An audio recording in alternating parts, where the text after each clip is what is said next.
Good morning, students. In this video of organic reactions, we are discussing about the types of organic reactions, कार्बनिक अभिक्रियाओं के प्रकार। देखिए, किसी भी केमिकल रिएक्शन में हमें रिएक्टेंट से प्रोडक्ट मिलता है। रिएक्टेंट से प्रोडक्ट का फॉर्मेशन होने के लिए अनेक प्रकार के मेथड्स यूज़ किए जाते हैं और उन्हीं को हम टाइप्स ऑफ ऑर्गेनिक रिएक्शंस कहते हैं। मेनली ये जो ऑर्गेनिक रिएक्शंस हैं ये 4 टाइप्स में क्लासिफाई की गई हैं। फर्स्ट है सब्स्टिट्यूशन रिएक्शंस, सेकंड है योगात्मक अभिक्रियाएं या एडिशनल रिएक्शंस, थर्ड है विलोपन अभिक्रियाएं या elimination reactions, and last one is पुनर्विन्यास अभिक्रियाएं या rearrangement reactions. First of all we will discuss about substitution reactions, प्रतिस्थापन अभिक्रियाएं। देखिए, प्रतिस्थापन के नाम से ही हमें यह सूचना मिल रही है, इंडिकेशन मिल रहा है कि किसी ऑर्गेनिक रिएक्टेंट में पहले से प्रेजेंट ग्रुप का प्रतिस्थापन नए ग्रुप या एटम के द्वारा कर दिया जाता है। उसको अपन प्रतिस्थापन अभिक्रियाएं या सब्स्टिट्यूशन रिएक्शंस की कैटेगरी में काउंट करते हैं। इस प्रकार की रिएक्शंस मेनली सेचुरेटेड कंपाउंड्स के द्वारा ही शो की जाती हैं। फॉर एग्ज़ाम्पल देखिए, हम देख सकते हैं जैसे कि ये मिथाइल क्लोराइड है, इस पर जब हम KOH की रिएक्शन करवाते हैं तो मिथाइल क्लोराइड के क्लोरीन का प्रतिस्थापन पोटेशियम हाइड्रोक्साइड के OH ग्रुप के द्वारा हो जाता है और मिथाइल क्लोराइड का क्लोरीन एटम पोटेशियम के साथ अटैच होकर पोटेशियम क्लोराइड का फॉर्मेशन करता है। इन अभिक्रियाओं में जैसे कि हमने ये एग्जाम्पल देखा, इस अभिक्रिया में क्लोरीन एनायन है, इस एनायन का सब्स्टिट्यूशन हाइड्रोक्साइड जो कि खुद भी एक एनायन है उसके द्वारा होता है। वास्तव में इन रिएक्शंस में एनायन का एनायन के द्वारा, कैटायन का कैटायन के द्वारा सब्स्टिट्यूशन हो सकता है। इनके आधार पर ये सब्स्टिट्यूशन रिएक्शंस को फर्दर 3 टाइप्स में क्लासिफाई किया गया है। Free radical substitution reactions means in reactions में पहले से प्रेजेंट फ्री रेडिकल का नए आने वाले फ्री रेडिकल के द्वारा सब्स्टिट्यूशन हो जाएगा। Second, nucleophilic substitution reaction.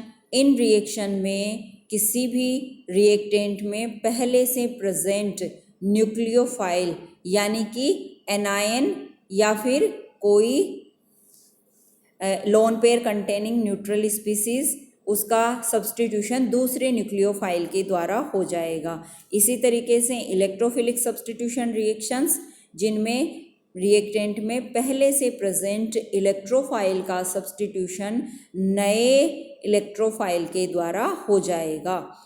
ये जो न्यूक्लियोफिलिक सब्स्टिट्यूशन रिएक्शंस हैं, वास्तव में इनको फर्दर फिर से 2 टाइप्स में क्लासिफाई किया गया है। एकाणुक नाभिक स्नेही प्रतिस्थापन न्यूक्लियोफिलिक सब्स्टिट्यूशन रिएक्शंस यूनिमोलिकुलर, और द्विअणुक नाभिक स्नेही प्रतिस्थापन न्यूक्लियोफिलिक सब्स्टिट्यूशन बाई मोलिकुलर। अब अपन इनको डिटेल में देखते हैं।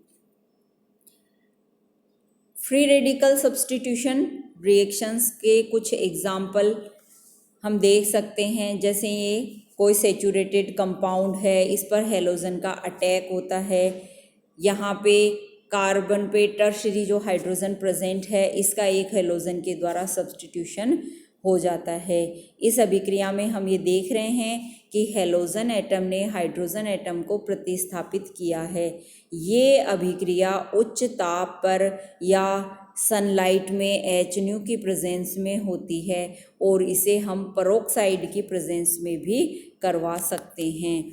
In free radical substitution reactions का एग्जाम्पल देखें अपन, एग्जाम्पल नहीं सॉरी मैकेनिज्म देखें। ये फ्री रेडिकल सब्स्टिट्यूशन रिएक्शन हो गई जो कि हम हाई टेम्परेचर पर या सनलाइट की प्रेजेंस में या पेरोक्साइड की प्रेजेंस में करवा सकते हैं। इसकी मैकेनिज्म की अपन बात करें, जब भी अटैकिंग रिएजेंट फ्री रेडिकल हो तो इस प्रकार से देखिए अपन रिएक्शन देख सकते हैं। ये एक एल्केन है, एल्केन पर हेलोजन क्लोरीन का अटैक होता है, हाइड्रोजन का सब्स्टिट्यूशन क्लोरीन के द्वारा हो जाता है। ये जो फ्री रेडिकल सब्स्टिट्यूशन रिएक्शंस होती हैं वास्तव में ये एक चेन रिएक्शन होती हैं। इस चेन रिएक्शन में 3 स्टेप्स होते हैं, reaction initiation step, reaction propagation step and last one is chain termination step. First of all यहाँ पे हम बात करते हैं प्रारंभिक पद या इनिशिएशन स्टेप की। इनिशिएशन स्टेप में फ्री रेडिकल का फॉर्मेशन होता है। फ्री रेडिकल का फॉर्मेशन कहाँ होता है? सनलाइट की प्रेजेंस में होता है या हाई टेम्परेचर की प्रेजेंस में होता है। यहाँ पे फ्री रेडिकल 2 क्लोरीन एक कोवेलेंट बॉन्ड से बॉन्डेड थे।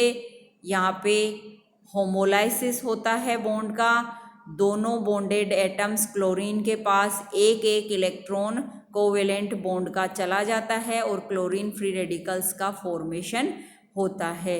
इसे हम चेन इनिशिएशन स्टेप कहते हैं। Second step chain propagation step. इन स्टेप्स में पुराने बने हुए फ्री रेडिकल्स पार्टिसिपेट करते हैं एंड नए फ्री रेडिकल्स का फॉर्मेशन होता है। यहाँ हम देख सकते हैं कि क्लोरीन फ्री रेडिकल कंज्यूम होता है और नया एल्किल फ्री रेडिकल बन जाता है। फिर अगेन ये एल्किल फ्री रेडिकल क्लोरीन के साथ रिएक्शन करके प्रोडक्ट एल्किल क्लोराइड का फॉर्मेशन करता है एंड क्लोरीन फ्री रेडिकल बन जाता है। नेक्स्ट है चेन टर्मिनेशन स्टेप।